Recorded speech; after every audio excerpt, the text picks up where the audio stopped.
have going on in the background here is really kind of what I call the third wave of change that has come over the electricity system since it really became, a well-developed model in the mid 20th century. And this is one that is not likely to recede because it's kind of this confluence of technology, renewable energy production, and the fact that it can be done anywhere with distributed computing power. So you have, sort of this dual expectation happening. One is a super cost-effective alternative to utility-provided power, at least in a few places, but expanding rapidly with rooftop solar. And you have this expectation of people that I've got this really intelligent device in my pocket all the time, this smartphone that allows me to do all sorts of amazing things.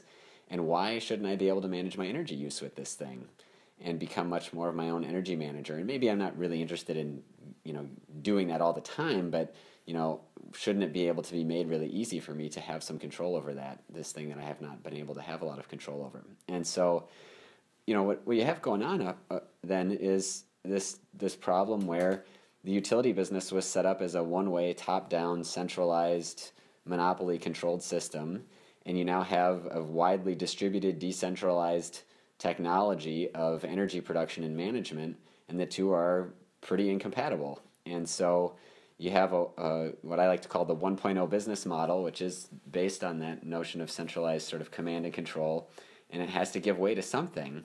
And we have this awesome moment in time in history to say, what is that new model going to look like?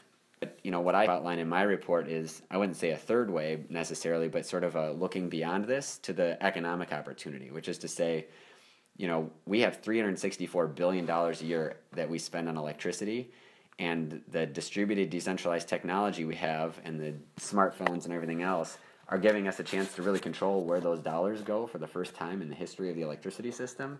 And so we should design it with some further principles in mind about local control and ownership and equitable access to those dollars in a way that we've never done before because we have that opportunity. So instead of just looking at how do we change this so utilities can, have a role in the future electricity system, I would flip it around and say, where should those energy dollars be going? What communities should be benefiting from them? And how do we design the system that allows us to do that?